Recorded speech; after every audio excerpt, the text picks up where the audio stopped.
Hello everyone, and welcome to my Iconic Goodbyes channel. I hope everyone is having a wonderful day. Before we begin, please hit the subscribe button and give this video a thumbs up. Alan's phone rings, alarming Traci, and Sharon confronts Nick. Today on The Young and the Restless, Sharon begs Nick to accompany her to Europe. Chance discovers some evidence, and Phyllis reunites with her children. Nick slides into a booth across from Sharon at Crimson Lights, handing her a large brownie and a lavender cappuccino. She just got off the phone with Mariah and spoke with Noah. As soon as she arrived home, she held Faith so tightly that she made her squeak. She kept thinking about her children throughout her captivity. Nick compliments her on her efforts and invites her to return home to recover. Sharon wants to be surrounded by individuals who are living their life freely. "Now I am too, all because of you," she says, grabbing his hand. She promises him she will never take the simplest decisions for granted again. Finding out who is responsible for all of this will be part of regaining control of her life. Sharon admits that she and Phyllis considered whether the kidnapper could be someone they knew, possibly one of their own children. The responsible party was well versed in the family's history, leading them to believe that one of their children was attempting to teach them something. Nick is convinced that none of their children would do such a thing. This all sounds like some kind of severe therapy to him. "It was more like an attempted exorcism," she tells me. He inquires whether it was successful. Sharon prefers to imagine that the ordeal was ironically cathartic. They were forced to confront some of their difficulties and rescue one another's lives. Nick finds it crazy that all of this was done for someone's amusement. Sharon explains that the voice appeared to be conducting some sort of psychological experiment. The guy behind this must have some psychology background. They knew which games would elicit the desired responses. She can't help but remember how similar it was to aversion therapy. Nick is just pleased they are okay after what he calls a twisted therapeutic intervention. They must now determine who is responsible in order to prevent it from happening again. Phyllis reunites with her children. Phyllis comes down the steps of the athletic club and into the lobby. She looks around anxiously until her children rush through the spinning doors. After enjoying a collective hug, the kids admit to being worried sick. Phyllis is okay now that she has seen her babies. They settle into the dining room. A burger and fries are laid in front of her, along with a tall glass of red wine. The children are beaming as they watch her devour. Phyllis liked the fact that she could select between fries and a salad, but it wasn't much of an option. She grins about how relieved she is that it is not poisoned. Her children want to hear everything. Phyllis tells how she became locked in a clinic with Sharon. She isn't sure what the point was. It appeared to be a strange experiment designed to force her and Sharon to collaborate. Summer points out that the perpetrator has yet to be caught. This suggests she is still in risk. Her mother informs them that she does not want them to worry any more than they already have. She has Chance looking out for her, and she is determined to find out who did this. Daniel tells her not to go vigilante. He forces his mother to pledge that she will let the cops handle the situation. Phyllis claims that her abductor was aware of her history with Sharon and administered tests and riddles. She was poisoned, and her life became a punchline in a riddle. The irony is that without Sharon, she would not be with her babies right now. She explains that when she woke up, Sharon had no heartbeat, so she had to revive her.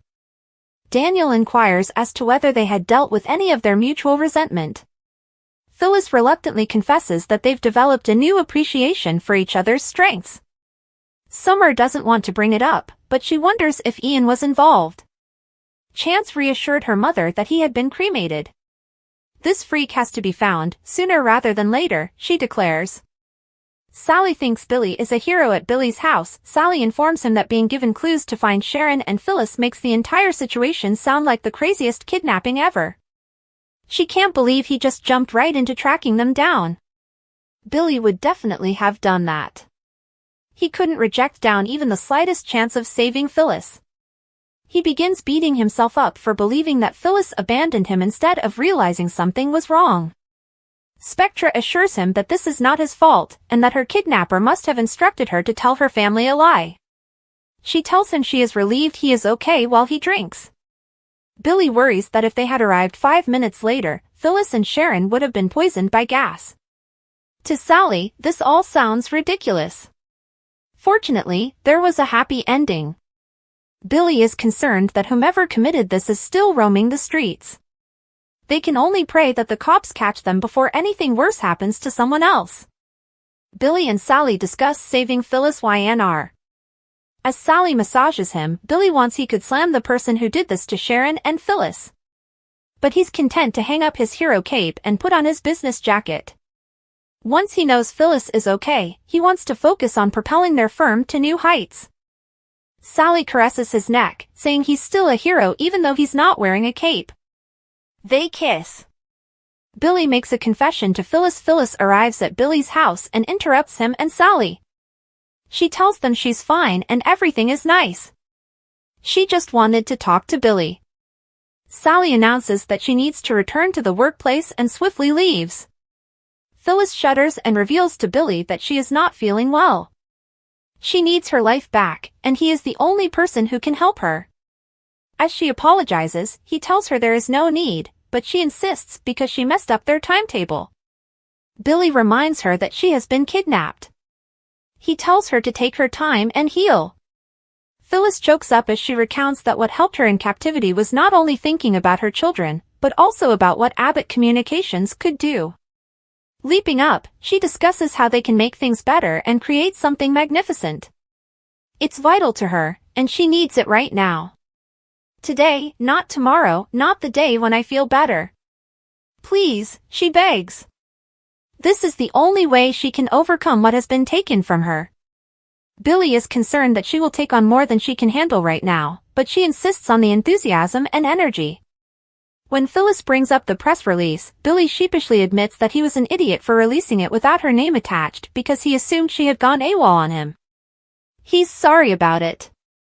It was a mistake, which he understood very immediately. Billy knows she would never abandon him, and he quickly understood she was in peril.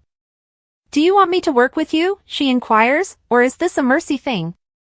He claims he needs her fire. He'd rather do this alone than with anyone else on the earth. When he asks for her forgiveness, she answers, "Of course I forgive him, he saved my life." Phyllis rushes into Billy's arms, and he squeezes her as she appears emotional. Chance and his crew search the medical clinic's basement. He instructs them on what to look for, but feels the perpetrator left no evidence. The location has been demolished, yet there may still be some fingerprints that do not belong to the two victims. If they can do that, they'll be one step closer to determining who did it. As he searches, he removes the covers from the gas tap and learns that the device that caused it to leak is still present. The investigator asks for a bag and takes the device. Chance and the detectives investigate the clinic YNR. Later, Chance enters Crimson Lights and discovers Nick and Sharon together. The cop explains that they bagged some items at the clinic and are waiting to see if the fingerprints match. They were able to pursue the purchase of a remote-controlled device connected to the gas line. It was purchased at a hardware store not far from the clinic. Chance said they'll examine through the store's camera footage to find a suspect. Sharon claims that no one despised her more than Phyllis, which is now proven false. The cop assumes that the abduction is someone they know. Nick is certain that Phyllis has a long number of adversaries. Sharon is confident that Chance will be the one to apprehend the monster responsible for all of this. The cop tells her to rest. Nick backs this up, reminding her of her plans to visit Sedona. On second consideration, Nick proposes she take Faith to Europe to meet Noah. She agrees that now is a good time to leave, but only with Nick. Alan lies to Traci about his phone messages. Traci picks up Alan's buzzing phone and sees a text message that reads, "Security breach at clinic. Precautions have been taken." As she mulls over this, Alan enters, eager to take her out, until he notices she is holding his phone. She explains that his phone was making strange noises, so she grabbed it after seeing the bizarre text. Alan takes the phone from her, turns away for a while, and then claims he's been receiving notifications for several days. He hasn't unlocked his phone out of fear of being hacked. That's why he was astounded when he spotted her holding his phone. Traci agrees, and suggests he purchase a new phone. She realizes he must have opened his phone to text her earlier. As they sit, he chuckles, saying he must have been so pleased to see her that he forgot about the danger. They discuss how his identity could have been taken. He wonders how it would feel and how effective it would be as a therapist to go through such psychological catastrophe. It would be a fascinating experiment to experience those emotions. She tells him that he did this before when his brother Martin pretended to be him. Alan shifts the conversation back to their wedding, and she offers a few possibilities, including the Abbott manse after it has been refreshed. Traci also considered Paris, where they spent so much time getting to know each other. She wants her wedding to be flawless. He'd be thrilled to marry her anyplace. As they kiss, his phone begins to ping with new alerts. She wonders what type of hack this could be. Alan snaps when she asks about the phone and turns it off. He apologizes, explaining that he is just stressed out. He believes they should focus on being in love, and the notion of getting married in Paris is growing on him. He proposes they board an aircraft and visit several sites. Alan finds Traci with his phone. YNR next on The Young and the Restless, Holden tries his luck with Audra. YNR spoilers, Schick discusses their future. Will Nick reject a reunion? The Young and the Restless spoilers for the week of March 17th to 21st indicate that Sharon Newman and Nick Newman will discuss their future following her most recent kidnapping. A scene from the soap's weekly teaser gives some insight into a possible Schick reunion. However, would Nick reject the idea?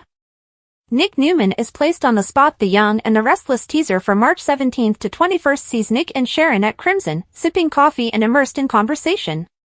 It appears that the conversation has turned to the potential of them rejoining, at which point Sharon explicitly urges Nick to be honest about his thoughts and the chance of rekindling their relationship. When the camera switches to Nick, he has a blank expression on his face. How does he respond? They have known for quite some time that Sharon still has feelings for her ex and would want nothing more than to reunite. However, they are unsure of Nick's feelings. He has recently moved mountains for her, and he cares about her, but does he care in that way? Nick Newman's concerns, could Nick reject the idea of a reunion? Is it because he is frightened of hurting her again, rather than because he lacks feelings?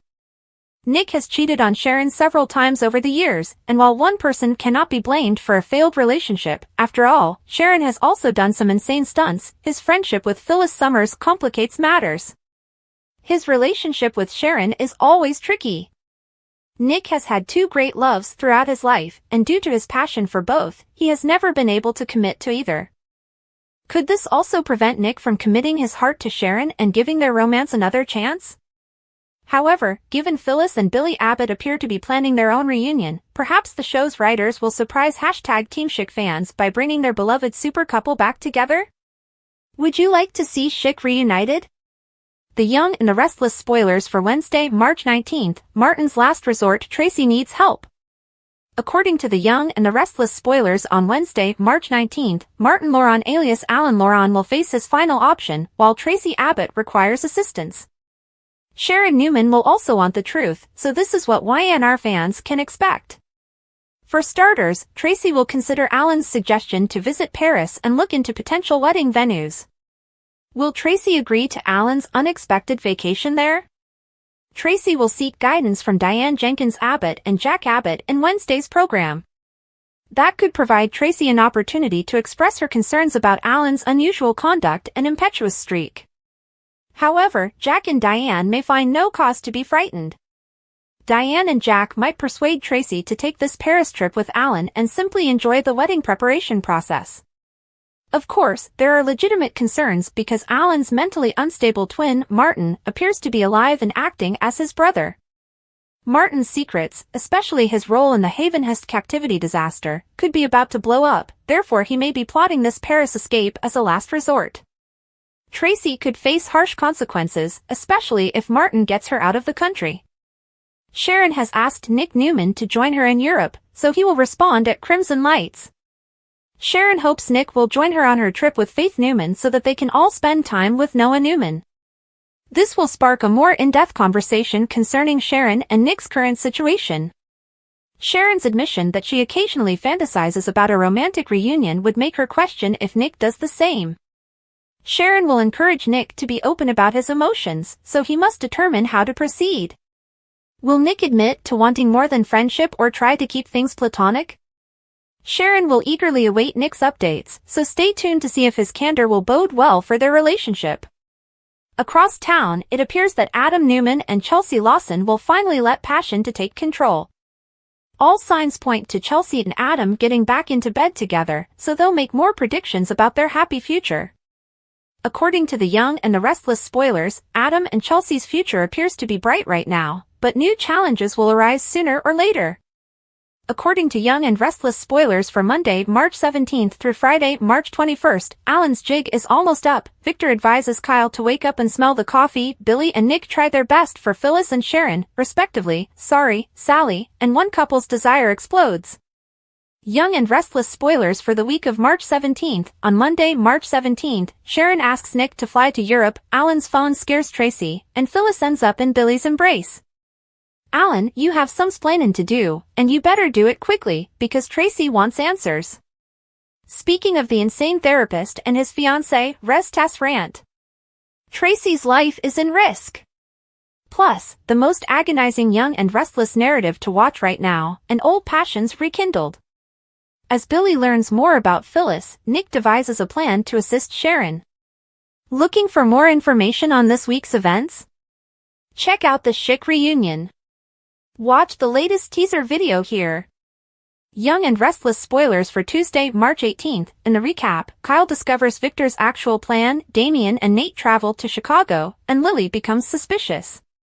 Will Victor's reality check put another nail in the coffin of Kyle's struggling romance with Claire? Getting back together with Summer appears to be the way of least resistance for Harrison's father.